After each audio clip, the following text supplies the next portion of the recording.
Olá, olá todo mundo que está entrando, sejam todos muito bem-vindos.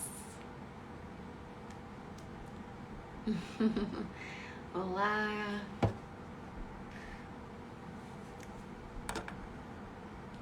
oi Vanessa, vamos esperar um pouquinho, o povo ir entrando. Enquanto isso, vou comentando um pouco sobre a live de ontem, que teve uma repercussão muito legal.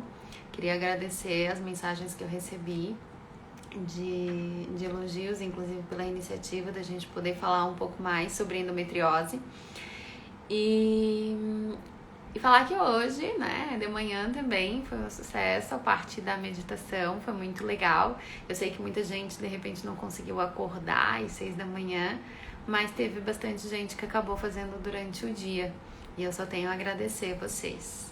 Da mesma maneira, hoje, agora, nós vamos começar então a parte que a gente vai falar um pouquinho da importância da nutrição, da alimentação para uma paciente, uma mulher com um diagnóstico de endometriose. E para minha felicidade, a Ana aceitou participar desse convite, né? Aceitou esse convite para participar com a gente dessa live. Eu acho que a gente tem muito a crescer juntas aí. Então, deixa eu só ver se ela tá por aqui. Ótimo. Vamos ver se eu fiz certo. Oi, Ana. Olá! Boa noite, doutora Priscila. Tudo bem? Tudo bem? Deixa eu só ver se eu tiro aqui. Como é que você está? Tá bem? Eu tô ótima, e você? Como está? Também, tô muito bem, obrigada. Você é de Santa Catarina, né? Isso, eu sou de Florianópolis. Estamos quase perto, uns 800 quilômetros nos distanciam. Pouca coisa, né? Você mora onde a gente passa as férias, é isso? Mais ou menos isso. Muito bom falar com você, muito obrigada pelo convite. Estou muito lisonjeada de estar aqui com você nessa live. Eu que agradeço.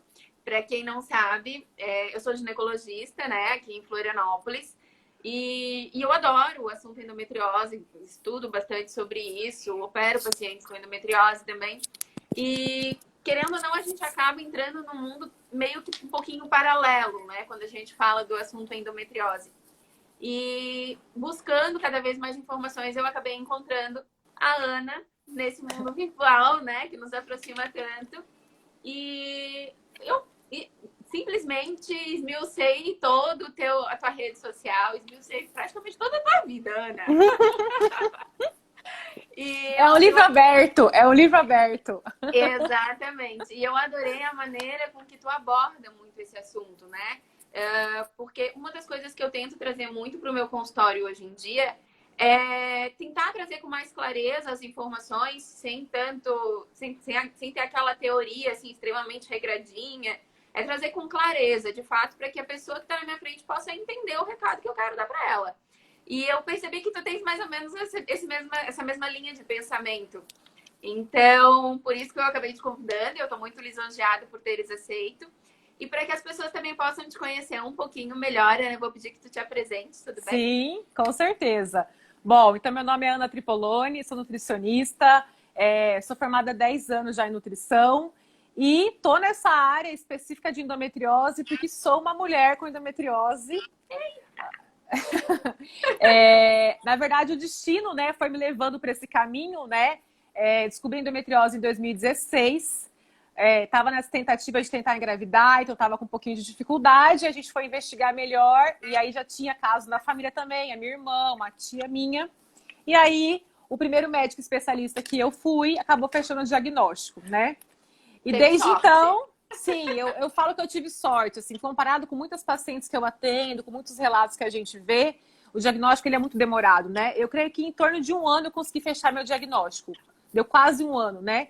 Então, me considero com sorte, sim. E desde então eu venho, né, com muitos erros e acertos antes de atuar nessa área clínica, né? Não trabalhava na área clínica, era nutri, mas não trabalhava na área clínica. entendendo mais sobre essa patologia, entendendo mais como que é a realidade da mulher com endometriose.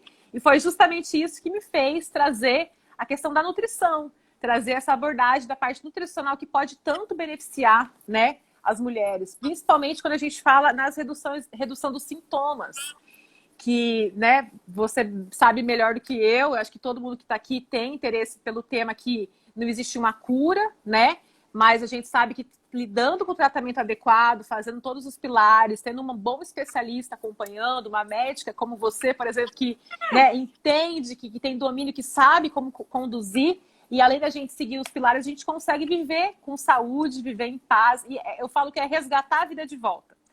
Porque eu passei por momentos muito difíceis mesmo.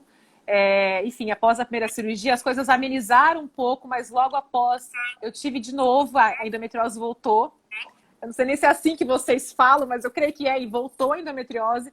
Tive que fazer uma segunda cirurgia, né? Depois de quanto tempo você teve que fazer a tua segunda cirurgia, Ana? Olha, a endometriose foi comprovada que tinha voltado, porque as dores mostravam isso 6 meses após a primeira cirurgia. 6 meses, 8 meses. Mas eu fui muito relutante. Eu demorei, porque assim, é uma frustração muito grande, né? Então, assim, tinha passado por um procedimento que não é fácil, envolve muitas questões, né? Questões do trabalho que me prejudicaram muito na época, muito mesmo. E eu fiquei muito relutante em fazer a segunda. Quando eu entrei, tive uma segunda opinião do médico daqui de onde eu moro, porque a primeira cirurgia eu não fiz aqui, eu fiz em Maringá. Com um excelente médico também, mas depois eu mudei só por questões de que aqui fica mais acessível para mim as idas às consultas, né? E ele falou, bom, então estamos aqui, você operou, mas teremos que operar de novo porque voltou a sua endometriose. E eu saí do consultório, não sei se já teve paciente assim, que sai fugida e volta depois, a gente passa um óleo de peroba na cara e a gente volta, oi doutor, tudo bom? Bem comum, bem comum. Comum, né? Eu demorei quase 1 ano e meio para poder aceitar, doutora Priscila, que eu tinha que fazer de novo uma cirurgia. E o que me fez tomar a decisão foram as dores que foram ficando cada vez piores. Não tinha mais qualidade de vida, não tinha mais rendimento no trabalho. A minha vida sexual ficou muito comprometida. Isso eu comento muito sobre isso, já comentei, né, com as meninas que me seguem e tal. Então, os sintomas clássicos mesmo, todos esses sintomas eu tinha muito, muito potente, assim, sabe? Que potencializava muito. Então, eu não tive escolha, eu tive que fazer a segunda cirurgia. Então, aí 3 anos após que eu fiz a primeira cirurgia em 2016, a segunda em 2019, aí sim a minha vida começou a mudar. Parecia que eu estava me libertando daquele tormento que eu estava vivendo, sabe? Aí sim as coisas começaram a mudar. E a gente vai esmiuçar mais ou menos o que tu passou aí para poder ajudar o povo lá em casa também, tá?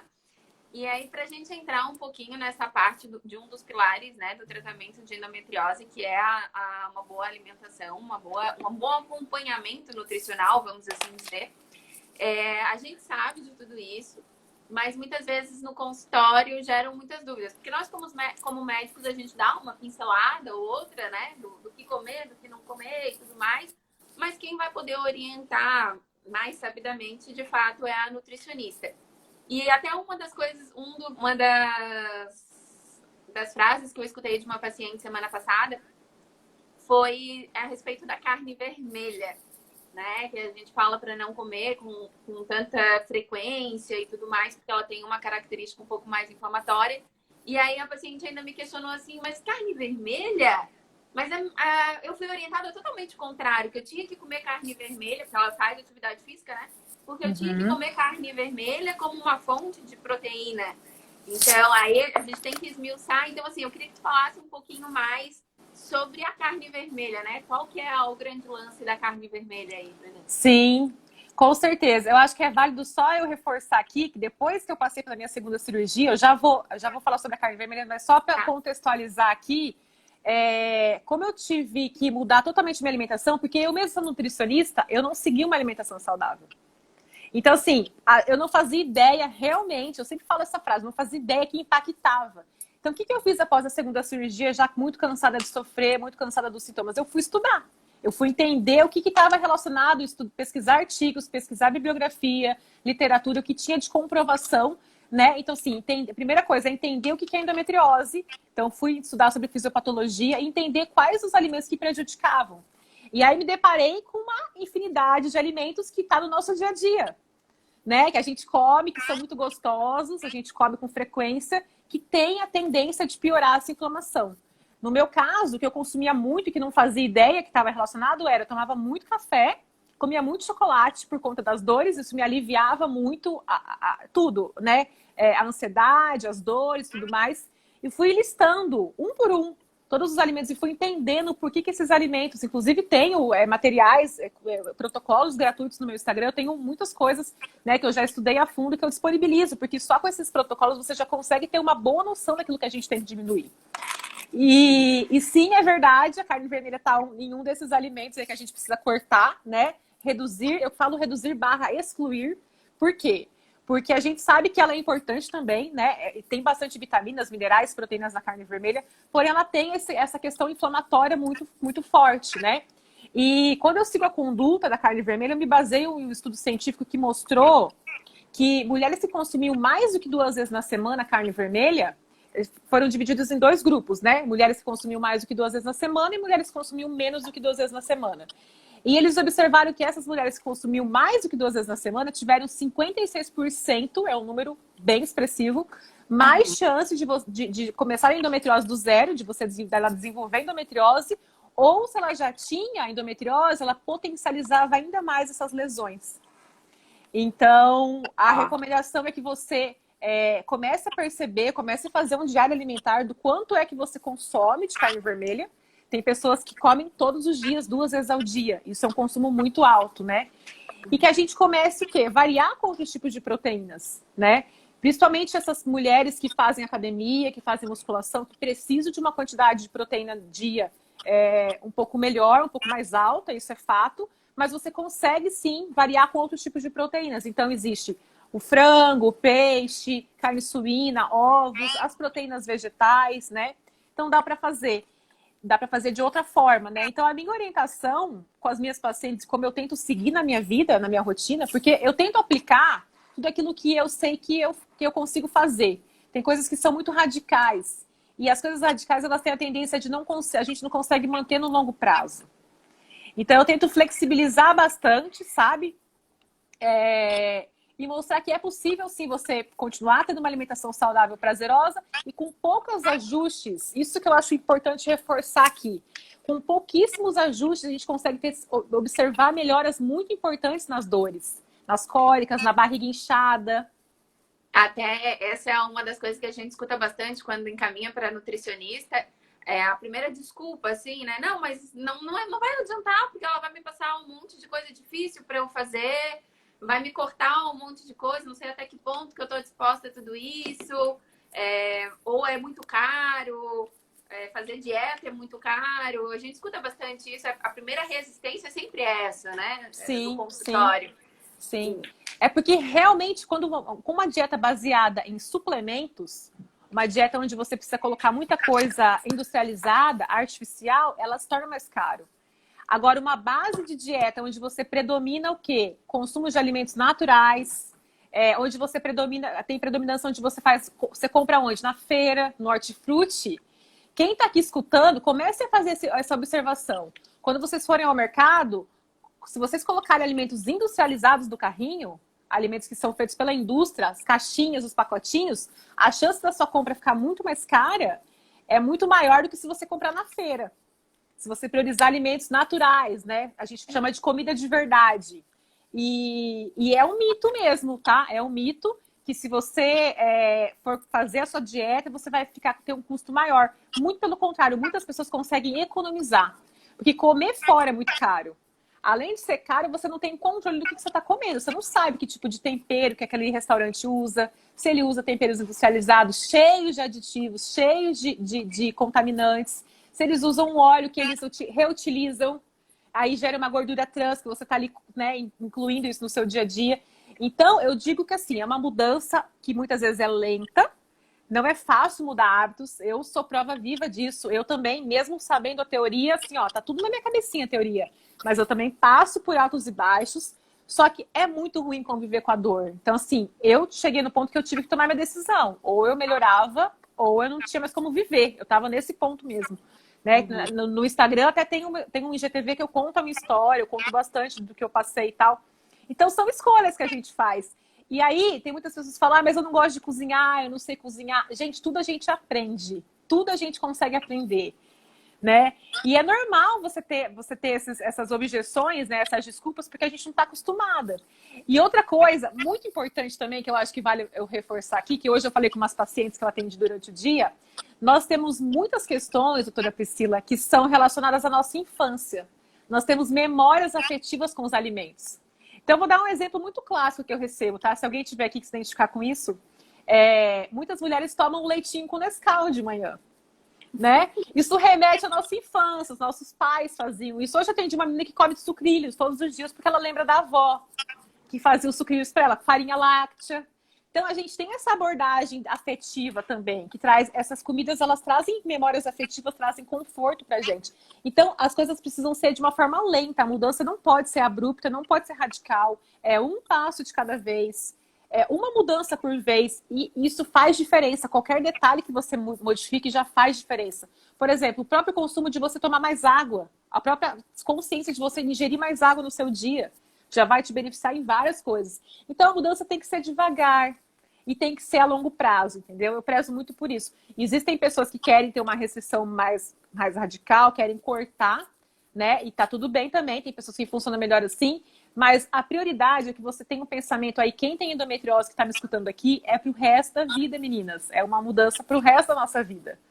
E vamos tentar, então, já que a gente precisa mudar e a gente precisa substituir, vamos fazer o quê? Tentar viver com isso da melhor forma possível, tentar transformar essa alimentação numa alimentação gostosa, prazerosa, incluir a família nessa alimentação, né? Que eu acho que isso faz toda a diferença. Inclusive, quero só aproveitar, já que eu tô aqui falando com você, a semana que vem, do dia 22 ao dia 26 de março, eu vou fazer a maratona da endometriose. Então, quem tiver interesse, é gratuito, é 100% gratuito, vai ser tudo online. O link para inscrição está no meu perfil, daquele linkzinho azul. Então, essa é a terceira maratona que eu faço, de passar a semana, né? Como é o mês da conscientização também. Uhum. Eu estou preparando com muito carinho. Então, quem tiver interesse, faça a inscrição, que vai ser gratuito, para todo mundo participar. Acho super válido, com certeza. Até eu vou participar também, aí que a gente só tem a aprender juntas, com certeza. E Ana, tu tava falando ali, eu tava até rindo aqui, né? Mais quietinha. Porque eu tava falando da memória afetiva, eu sou cópia disso tudo que tu falou, vou ser bem sincera. Sim, sim. Memória afetiva todinha.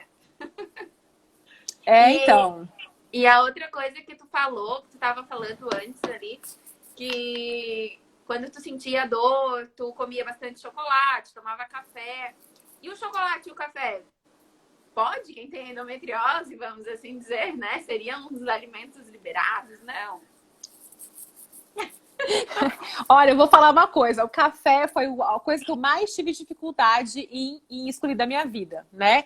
Porque a gente tem essa dependência com a cafeína, a gente toma muito café. O café também tem a questão da memória afetiva, ele nos mantém acordado, né? A gente fica alerta com o café, mas infelizmente o café ele potencializa as dores demais.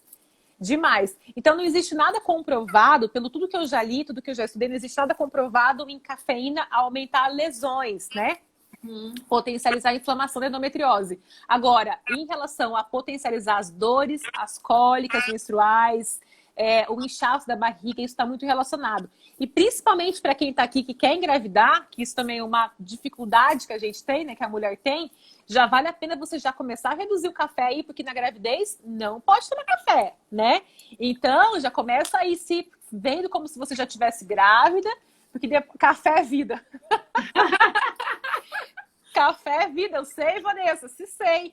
Mas tem uma boa notícia, né?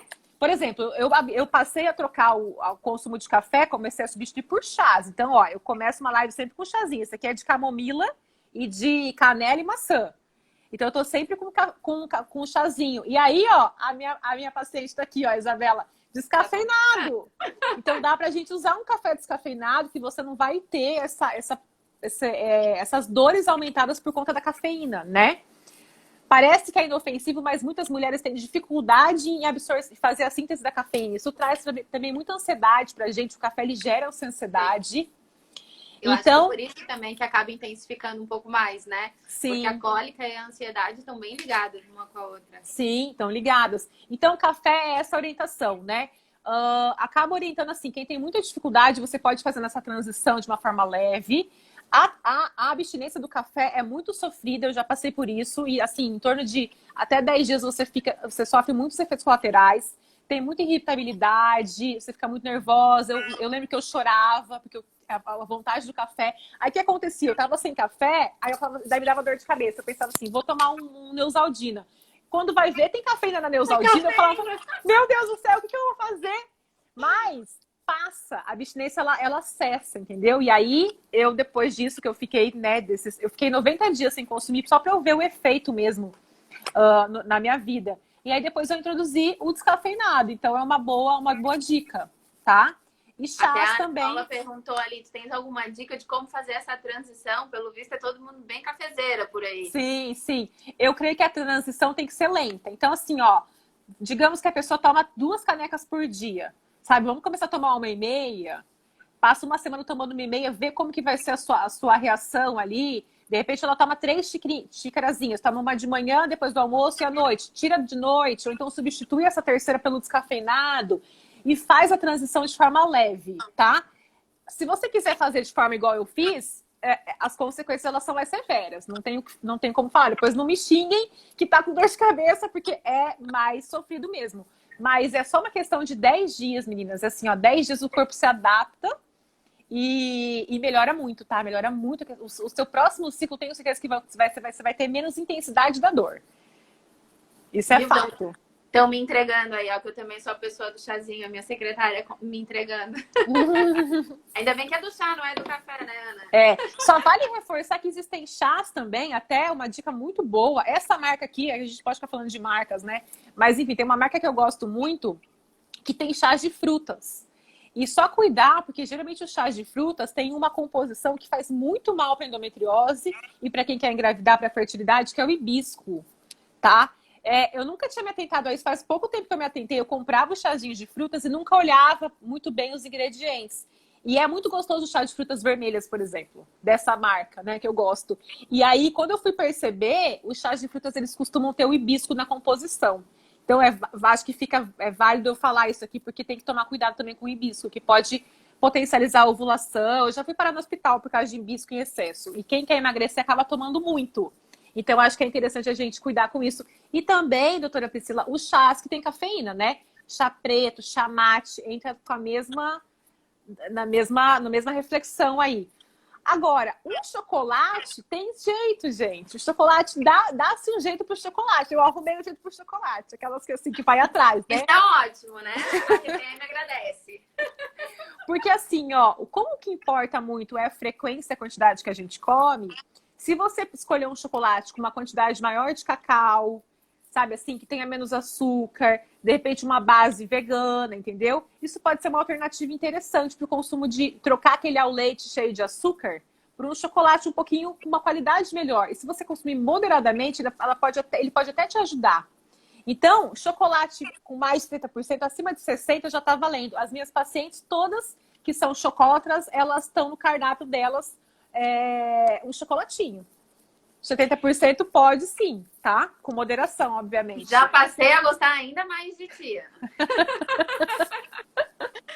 E tu tava falando ali que quando tu falou do chá de frutas vermelhas, que tu olhou a composição, a gente escuta bastante aí, né? De tem que ler o rótulo das embalagens para saber o que tá consumindo e tudo mais. Mas a hora que a gente vai pegar a embalagem para ler o rótulo, muitas vezes a gente não entende o que tá escrito.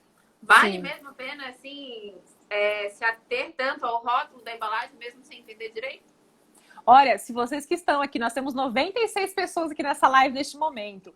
Se as meninas que estão aqui se atentarem para uma informação que eu vou passar, que é essa dos rótulos, já ganhou seu dia, já ganhou seu ano de 2021. Que a gente precisa estar atenta aos rótulos dos alimentos.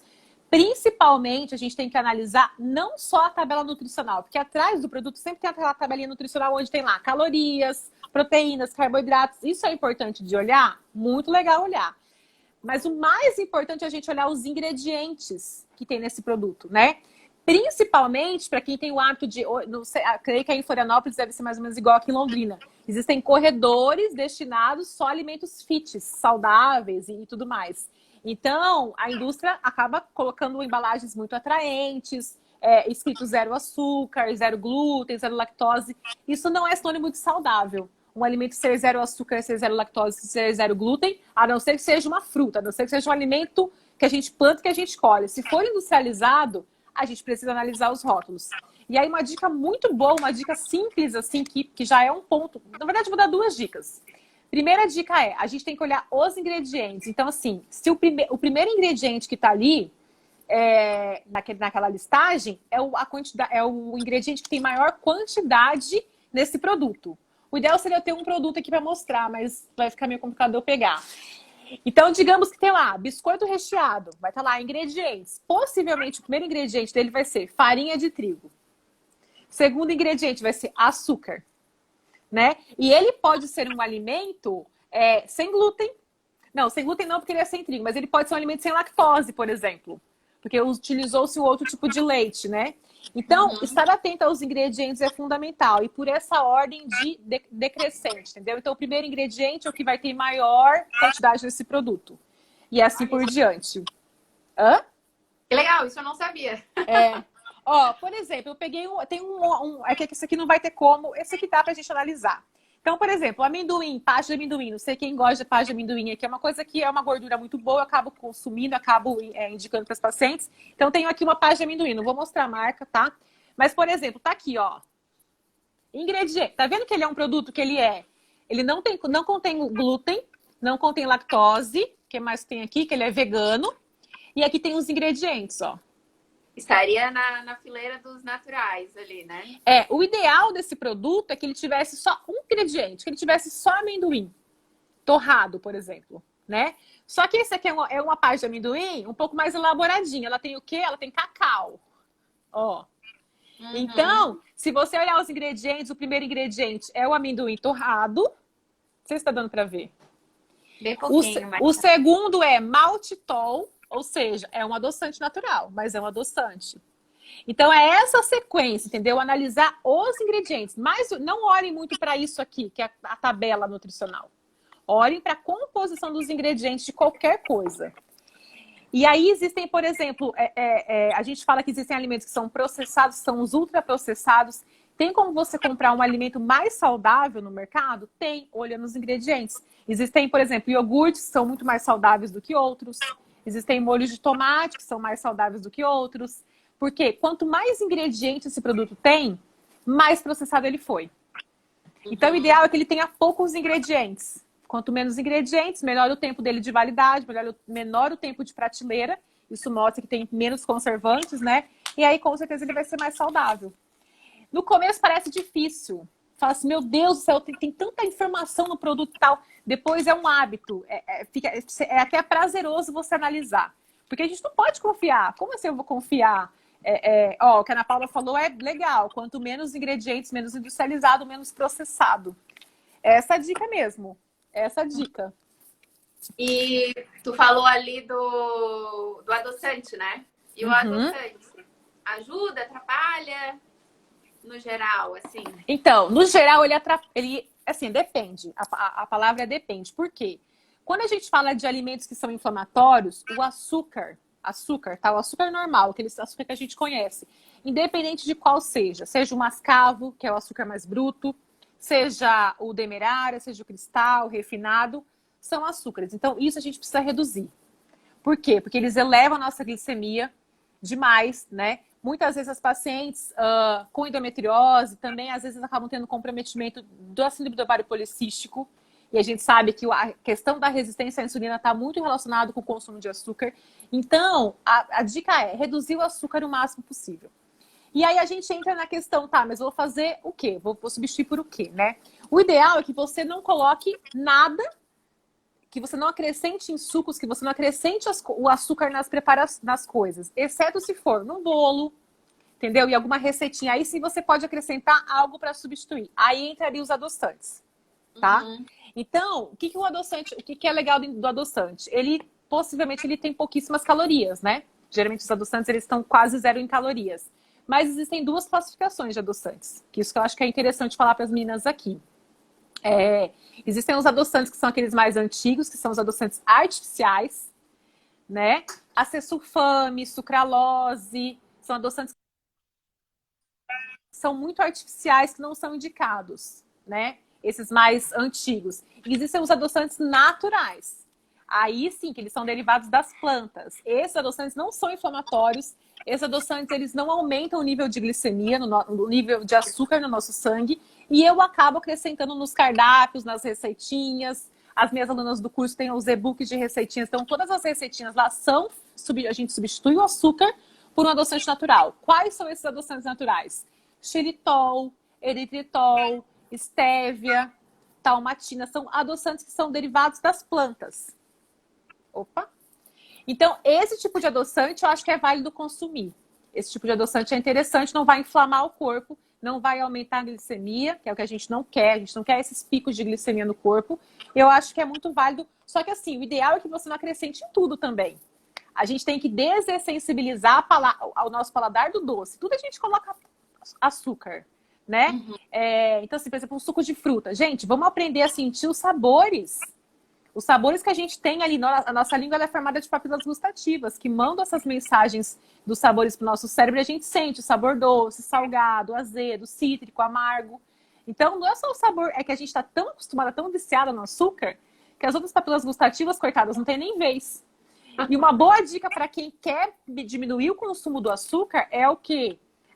Você explorar outros tipos de sabores. Então, por exemplo, o sabor amargo é excelente para você diminuir a vontade de comer doce. Entendeu?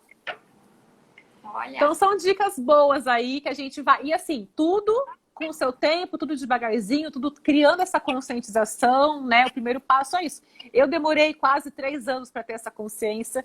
E desde 2019 que eu tenho aplicado isso. Então, ainda cometo muitos erros, mas eu sei que estou no caminho, entendeu? Porque eu percebi uma mudança muito radical na minha qualidade de vida. No meu estilo de vida. Depois que eu coloquei, né, novas coisas... enfim, e me importei com a frequência que eu comia muita porcaria. Então, hoje em dia, não vou dizer que eu nunca mais comi nada de porcaria, porque a gente tá falando com a vida real, né? A gente tá... Fora que a gente tá vivendo um ano, né, meio turbulento, entendeu? Então, é assim, é a frequência que determina como que vai ser a sua inflamação, a quantidade que você come. Então, tudo isso a gente precisa ir, né, ir passo a passo, modificando.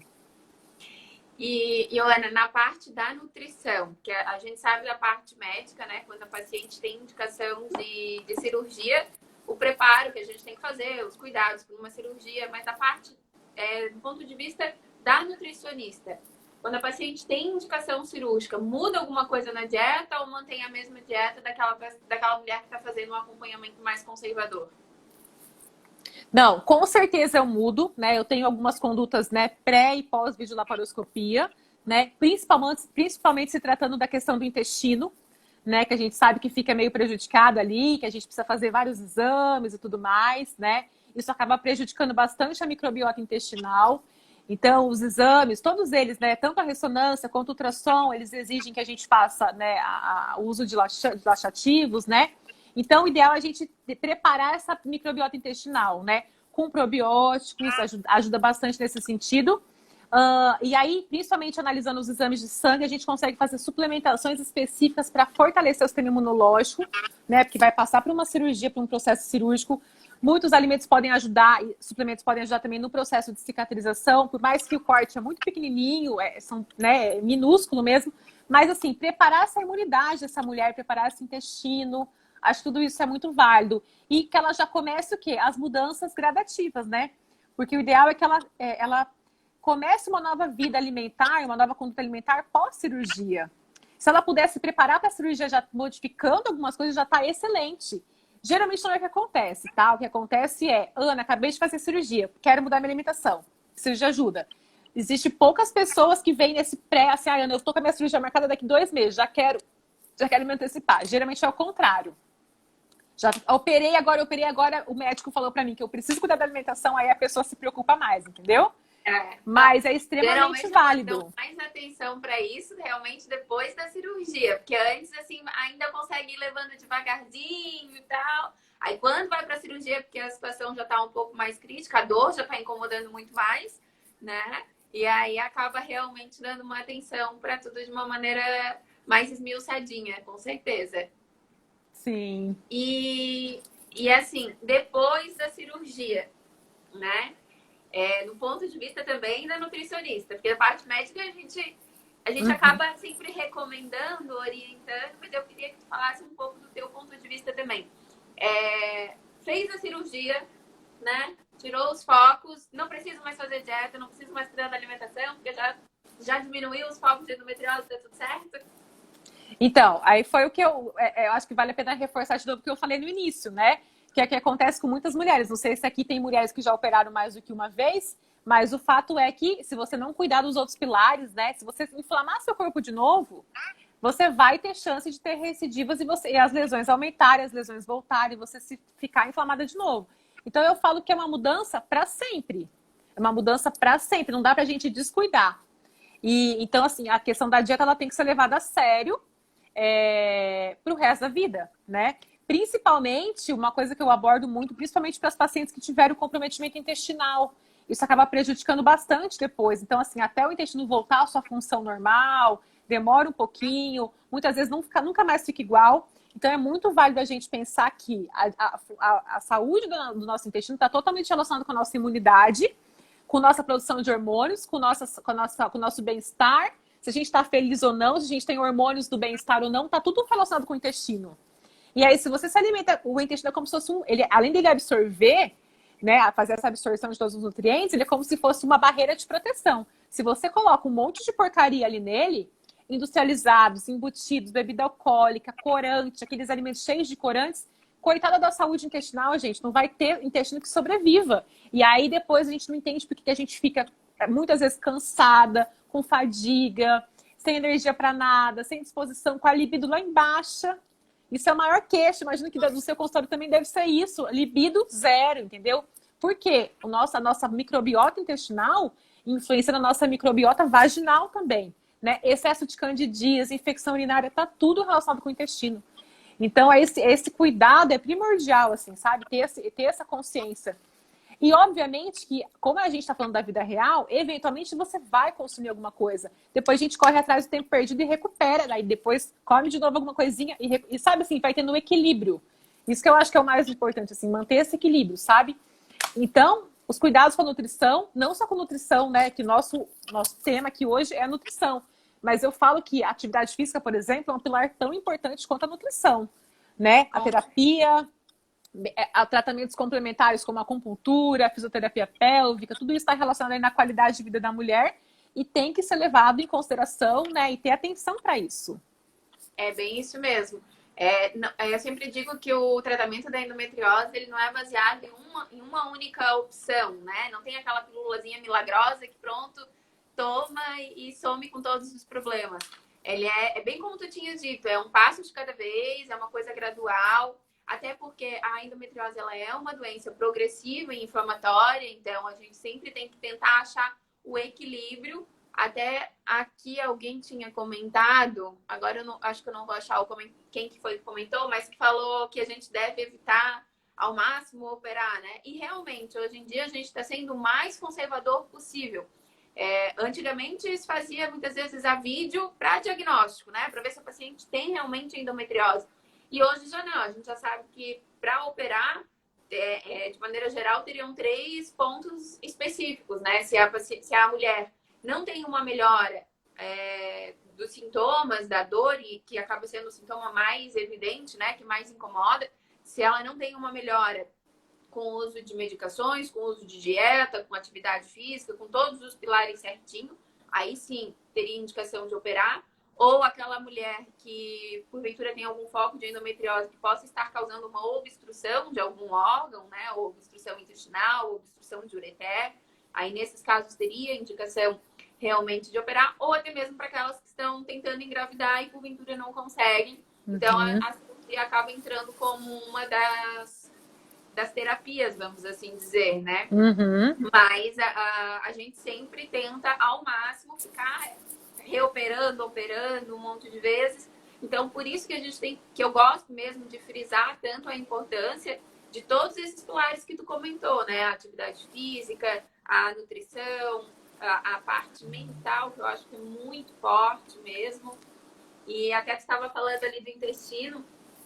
O intestino, querendo ou não, eu acho que ele acaba mandando no corpo todo, né? Não é à toa que a gente tem a expressão empesada, né? A pessoa tá Exato. empesada, tá cheia de fezes ali. Então, a gente tem que fazer esse intestino funcionar, colocar para fora mesmo, para poder o organismo funcionar como um todo. Porque até mesmo a própria vagina, eu brinco dizendo assim que tu falou da candidíase. Aí as pacientes, quando chegam com candidíase, eu falo assim: a cândida não é boba. Então, ela também gosta de um açúcar, ela também gosta de um docinho, e até isso a alimentação interfere, né? Na nossa imunidade vaginal. Então, tudo a alimentação. A gente tem dois tratamentos para muita coisa dentro da medicina, e que, querendo ou não, é o mais difícil, muitas vezes, que para a gente conseguir convencer a paciente de fazer, que é tomar água, tomar muita água e cuidar da alimentação. Sim. Então, é um tratamento para menopausa, é tratamento para candidíase, é tratamento para endometriose, é tratamento para muita coisa na saúde da mulher. E que, na maioria das vezes, elas falam: tá, mas não dá para eu trocar tudo isso por um remedinho, por uma pílulazinha, que é mais Uma fácil, cápsula. tá tudo resolvido. Uhum. Sabe uma coisa legal que eu quero dividir com elas aqui? Você falou da água, e assim, gente, água, a gente se esquece do básico, a gente se esquece do óbvio muitas vezes. A gente quer coisas muito milagrosas. Ah, mas e o chá de uxi amarelo? E o chá de vinha de gato? A pessoa não toma nem água e quer tomar um monte de chá, um monte de suplemento. Então, acho que é válido eu falar uma dica legal para as meninas que estão aqui, que é o seguinte: a água é uma recomendação muito individualizada. Cada pessoa tem uma necessidade. Eu falo muito isso em consulta, já falei isso em outras lives, que é o seguinte: a gente precisa, é difícil mesmo, ó, a Cici está falando, a água é difícil para mim. Só que se você parte do princípio que você tem uma recomendação para você, já é o primeiro ponto de consciência. Tem um cálculo que é muito legal, que eu oriento minhas pacientes a fazerem, que é o seguinte: quem quiser anotar, eu acho que é muito válido. Como que a gente faz a recomendação de água diária, né? A gente faz o nosso peso.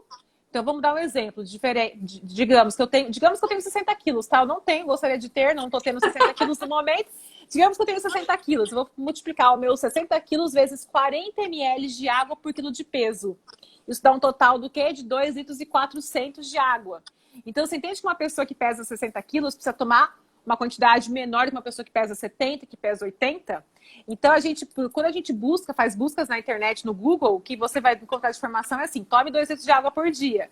E nem sempre é essa a recomendação adequada, né? Muitas vezes você precisa um pouquinho mais, um pouquinho menos. Então, é muito válido fazer. Ou a Simone está falando 35, eu acabo colocando 40, tá?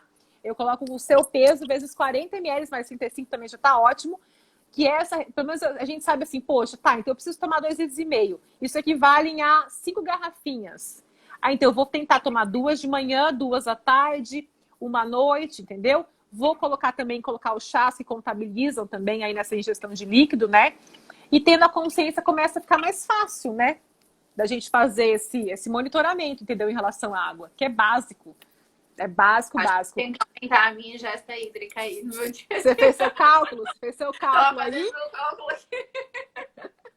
Porque assim, sem água e sem fibra, não existe formação do bolo fecal, a gente não faz cocô, gente. Depois não adianta, mas eu preciso de um suplemento para fazer cocô, e daí começa a abusar do uso de laxantes, né? E que não é legal, que prejudica muito a questão da flora e da microbiota intestinal. Então é válido que você, tomando água o suficiente, comendo fibras, onde a gente encontra as fibras? Frutas, verduras, legumes, né? Você consegue fazer essa formação aí do bolo fecal, deixar seu intestino feliz, saudável, você ficar feliz, porque bem como a doutora Priscila comentou, a gente fica enfesada. Começa a liberar um monte de substâncias pró-inflamatórias ali no intestino, né? Ainda mais quando a mulher tem comprometimento intestinal, endometriose, aí a dor piora ainda mais. Então, assim, vamos começar pelo básico, que é a quantidade de água, adequando a sua recomendação de água, tá?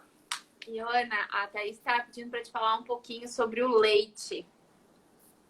Polêmicas do leite. Então, assim, ó, o leite, ele também é um alimento que a gente considera inflamatório, tá? Também tá na listinha. Eu acho que vale a pena eu abordar sobre todos, só citando, né? Então, vamos só continuando. Então, a gente falou da carne vermelha, do café, tá? Aí, nessa listinha entraria também a farinha de trigo, né, que é o glúten. Tanto farinha de trigo branca quanto farinha de trigo integral também tem glúten, então o glúten ele faz essa inflamação, né? Tá bem comprovado já na questão intestinal, na questão da endometriose, que prejudica muito os sintomas, então o ideal. E assim, é difícil pra caramba, por quê? Tudo que a gente gosta, tudo que tem na padaria. Aí em Floripa tem uma padaria muito boa que chama Padeira de Sevilla. O que é essa padaria? Que eu amo essa padaria. Então, tudo que tem na padaria, bolo, pão, aqueles pães maravilhosos, isso leva farinha de trigo, gente. E assim, tudo que é gostoso. Causa esse estufamento abdominal muito, né, que a gente sofre muito, parece que tá grávida, né? A barriga fica muito inchada mesmo. Então, glúten é muito prejudicial. Aí, alimentos industrializados todos, assim, que tem corante, que tem conservante. Embutidos, né, que a gente consome muito também, muitas pessoas consomem presunto, mortadela, peito de peru, que já foi considerado saudável. Quando eu me formei, em 2010, era considerado saudável e light para escrever para paciente consumir um lanchinho com peito de peru. Opa! Peito de peru e barrinha de cereal. Isso era considerado saudável, entendeu? Hoje a gente sabe que não é saudável o peito de peru, né? E aí, complementando essa listinha, aí vem também o leite, né? Por quê? Por conta de duas questões. A pessoa pode ter uma intolerância à lactose, que é uma sensibilidade ao açúcar do leite, a lactose é um açúcar do leite, ou ainda essa mulher pode ter uma alergia à proteína do leite, que são coisas distintas. Os sintomas, eles são um pouco parecidos, que são sintomas gastrointestinais, então diarreia, muitos gases, barriga estufada. Então, o ideal é que a gente reduza o consumo de laticínios, de queijos, de iogurtes, né, de leite em geral, assim. Ou então você comece a fazer um teste com você. De repente, usar sem lactose já seria um caminho também, entendeu? Já seria um caminho interessante para você observar essa melhora. E é muito individual, tá? Muito individual. Tem pessoas que toleram um copinho de iogurte e um pedacinho de queijo. Agora, um copão de leite já não tolera. Então, comece a se conhecer, comece a se perceber como o seu corpo reage. Acho que é importante a gente falar de... É claro que, de forma geral, ele é inflamatório, mas depende muito da quantidade, da frequência que você consome. Quando a pessoa chegar muito inflamada, principalmente no primeiro mês de acompanhamento, eu acabo excluindo, eu acabo reduzindo bastante, tá, o consumo de lactose. É até bom tu falar dessa parte de chega muito inflamada, porque assim, a endometriose ela é uma doença inflamatória. Então, é essa a ideia que a gente tem que ter de fato. Então, por que estufa? Até alguém tinha perguntado ali embaixo, por que estufa a barriga? Porque tá tudo inflamado, o intestino também tá inflamado. Então, por isso que a gente tem que diminuir tudo aquilo que possa contribuir para essa inflamação aumentar. Sem sombra de Exatamente, exatamente. É isso aí. Ui, gente, mas o tempo passa rápido nesse negócio aqui. Voa! E eu tô achando que minha bateria tá acabando do meu celular. Tem que colocar para carregar, eu acho. Mas vamos lá, acho que aguenta mais um pouquinho. Mais uns 10 minutinhos aí. O Ana tinha perguntado aqui se... mesmo se for feito com farinha integral, com linhaça e aveia junto, dessa forma é um pouco menos prejudicial? O quê? Não entendi. O que é feito? Desculpa. É a comida, pelo que eu entendi, porque tava falando ali das tá. Entendi. Tá, eu peguei aqui, a da Angélica, né? Mesmo se for feita com farinha integral... Então, mesmo se for feita assim, por quê? A Angeli, né? Pergunta da Angeli. Por quê, Angeli? Porque a farinha de trigo também tem glúten. Ela é melhor do que a farinha branca? Sim, ela é melhor. Ela vai ter mais saciedade, ela tem mais fibras. Só que ela também tem glúten. Então, o ideal é que você reduza o consumo de glúten, reduza o consumo da farinha de trigo. Aí você pode usar a linhaça, só a linhaça, a aveia, a farinha de arroz, entendeu? Farinha de amêndoas, existem outras opções. Mas o ideal é tirar a farinha de trigo, mesmo que seja integral. Você me dá só um minutinho que eu preciso carregar aqui, ó. Vou pôr aqui o carregador. E vou tirar o fone. Então eu vou... Pronto. E até é bom tu falar, né, das farinhas ali, né, de farinha de arroz e tudo mais, porque eu ia te perguntar, mas e assim, tem algum alimento que de repente seja até indicado como um alimento anti-inflamatório, algum tempero, alguma coisa para acrescentar na dieta dessas mulheres? Vários. Bom, eu gosto muito de começar falando da cúrcuma, do açafrão ou cúrcuma, enfim, eu sou apaixonada por esse tempero. No Instagram tem várias dicas de shots que a gente pode tomar de manhã para a gente poder desinflamar o corpo, né? Então, você acrescentar no limão espremido alguma coisa anti-inflamatória, como a cúrcuma, o gengibre, colocar uma pimentinha ali para dar uma acelerada no metabolismo, tudo isso é muito benéfico para endometriose. São estratégias nutricionais simples, muito acessíveis. Às vezes a pessoa fala assim, mas eu não tenho dinheiro para comprar suplementação. Gente, para que a gente tem que tomar tudo suplementação de vitamina C? É só você comer, só você tomar uma água com limão, por exemplo, comer frutas ricas em vitamina C, que você consegue atingir sua recomendação diária de vitamina C.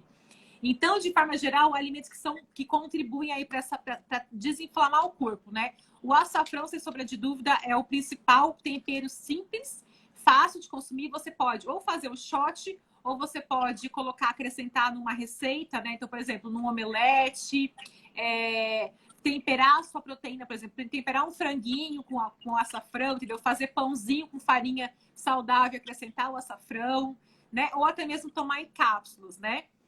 E aí, então, a cúrcuma é uma coisa que eu gosto muito. E aí, depois, toda a base alimentar saudável. Então, assim, todas as frutas que são ricas em vitamina C, as frutas que são ricas em resveratrol, as frutas vermelhas, frutas roxas, que é um potente antioxidante também, que é caríssimo para suplementar. Se você caprichar na sua ingestão aí de frutas roxas, frutas vermelhas, você vai ter acesso a esse nutriente sem precisar suplementar de uma forma cara, né? Toda a base alimentar saudável vai fornecer isso, vai fornecer fibras, vai fornecer antioxidantes, anti-inflamatórios, né, vitaminas e minerais que vão contribuir para tudo, para todo o desenvolvimento, né? E o açaí, estão perguntando aí, se o açaí ajuda, atrapalha? O açaí é muito bom, desde que você consuma um açaí sem o açúcar e sem leite em pó e sem sucrilhos não, gente, não pode falar sucrilhos, sem flocos de milho. Flocos de milho sem cereais, porque eu não sei em Floripa, imagino que sim. Aqui em Londrina tem uns lugares que vendem açaí, sabe aquelas barcas de sushi? Aqui tem as barcas de açaí. Eles colocam os açaís com um monte de guloseimas, jujuba, assim? Confete, sim. E aí a galera come junto, é assim. Então, assim, tem muito açúcar nesses complementos. Se você consumir um açaí mais puro, extremamente saudável, antioxidante, é rico em resveratrol, mas tem que ser sem esses complementos, entendeu? Que senão não vai ser legal. É a mesma coisa quem consome abacate com açúcar. Abacate, ó, é sensacional. Uma fruta riquíssima em gorduras boas, mas se você coloca uma colher de açúcar branco ali, estraga todo o benefício dele. Aí já não adianta mais tanto, né? Aí eu acho que eu vou pegar mais uma pergunta aí. Eu tô tentando olhar o tempo junto, mas vamos tentar esmiuçar um pouco mais aí. Perguntaram do kefir. Ai, acho excelente. Acho excelente. Indico muito, tá? Eu tenho só um probleminha com kefir. Eu vou ser bem sincera. Eu nunca consegui fazer. Eu já matei todos os que eu tentei fazer. Mas assim, ó, quem sabe fazer, mesmo que seja de leite, porque com o processo de fermentação, a lactose diminui bastante no kefir. Então, mesmo que seja de leite, o ideal seria que fosse em água. Quem sabe fazer, gente, é sensacional. Kefir, kombucha, é sensacional. São probióticos, né? São as bactérias boas que vão colonizar nosso intestino, deixando o nosso intestino saudável. Então, é show de bola. Quem não sabe fazer, eu sei que já existem opções prontas no mercado, assim, com uma composição bem interessante. É que eu não sei fazer, então já tentei, aí não deu certo. Eu falei assim, ah, não. Porque eu não tenho muitos dotes culinários, entendeu? São duas, então. Então, assim, mas quem sabe fazer tanto a kombucha, né, de frutas, quanto o kefir, gente, é uma ótima estratégia, é vida pro seu intestino. Sensacional. Teve uma aqui que perguntou, e a cerveja, pode? Então, a cerveja, a gente entra num dilema muito grande, que é o seguinte, a cerveja ela tem duas coisas que são muito inflamatórias, que é o glúten, que cerveja tem glúten, e a bebida alcoólica, o álcool em si, né? Então, assim, não recomendo, não existe quantidade segura de bebida alcoólica. Não tem nem como eu recomendar. Tome um copo de cerveja, uma taça de vinho. Não existe. O que existe é você, assim, se conhecer. Em muitos casos, nesse início, às vezes a mulher precisa ter um pouco mais de restrição, precisa poder, sabe assim, mudar um pouquinho, ter um pouco mais de firmeza no seu processo, entendeu? Depois, para nossa saúde mental também, isso pode ser inserido no dia a dia, sabe assim, uma cervejinha de domingo, uma taça de vinho, mas não pode ser uma coisa rotineira. Não pode. Porque potencializa as dores, potencializa a inflamação e não é legal, não é indicado. Sabe o que é interessante falar? as mudanças que a gente faz durante o mês, elas se refletem já no próximo ciclo menstrual. Então, é legal você analisar, poxa, esse mês foi um mês que eu fiquei mais na linha, fiz mais certinho. Possivelmente, sua menstruação vai ser um pouco mais leve, seu fluxo vai ser um pouco menor, com menos intensidade, menos cólica. O reflexo, ele muitas vezes, em 10, 15 dias, você já consegue ter uma melhora. Tem pacientes que com 10 dias de dieta, já mudou totalmente a aparência do abdômen, que era muito inchado, já reduziu essa inflamação. Confesso que tá? Por isso que eu sempre falo isso, que varia de cada pessoa. Tem gente que pergunta, mas quanto tempo demora para fazer efeito, né? No meu caso, eu demorei 3 meses. Não foi rápido. Imagina se eu tivesse desistido. Ah, não vi com melhora com um mês, ou desistir. Tem pacientes que com 15 dias já conseguem ver melhoras importantíssimas nas dores, nos sintomas. Tem pacientes que relatam essa melhora muito rápida também, num sintoma bem ruim, que é a dor na relação sexual, que já desinflama o corpo, então você já consegue ter uma relação sexual de mais qualidade. Então varia muito, mas o fato é que se você desistir, você nunca vai saber. Então a gente mantém firme aí e vai até eu conseguir esses resultados em 90 dias, que é isso que eu proponho na minha conduta, né? Eu peço sempre um acompanhamento aí de no mínimo 90 dias. Tem pessoas que têm resultado um pouquinho menos, com certeza, às vezes demora um pouquinho mais, mas uma hora a desinflamação acontece e você vai colher os benefícios. Isso é fato. Ótimo! Então, assim, Ana, acho que a gente já pode ir encerrando. Eu sei que tem muitas perguntas, muitas dúvidas, né? Que o povo está participando bastante. Quero agradecer todo mundo que está participando. Te agradecer por dispensar esse tempo, né, especial aí pra gente. Até quero aproveitar e também falar para o pessoal que, justamente por conta que a endometriose, o tratamento de endometriose, ele é baseado em vários pilares. Essa semana, todas as manhãs, às 6 horas da manhã, a gente está começando com uma meditação e um alongamento, né? Ai, legal. Para ajudar realmente as mulheres, não só as que têm endometriose, o foco maior é para as mulheres com cólicas e endometriose, mas eu acho que hoje em dia a gente está precisando um pouco meditar, colocar a mente no lugar, né? Para tudo acaba sendo importante. Então, quero convidar vocês todas para amanhã de manhã também às 6 horas. Andaram perguntando aí se a live vai ficar gravada. A live vai ficar gravada. Se o Instagram não me boicotar, vai ficar gravada. E agradecer mais uma vez você, Ana. E eu queria te fazer uma pergunta agora, também como profissional. Se o teu atendimento ele é só presencial, se ele é online, como que funciona o teu atendimento? Tem 3 minutos para falar. Tempo! Então, assim, desde que aconteceu o lockdown do ano passado, né? Desde que foi considerado pandemia, o CRN, que é o nosso conselho, ele permitiu as consultas online. Antes não era permitido, a gente precisava fazer a consulta presencial e depois a segunda, a terceira a gente podia seguir com a online. E desde então, por conta desse, né, eu creio que na telemedicina também está acontecendo isso, a gente pode fazer as consultas online, que inclusive abriu, assim, muitos horizontes, muitas, né, oportunidades para mim, para as pacientes. Então, eu faço consulta tanto presencial aqui em Londrina, quanto a consulta online, né?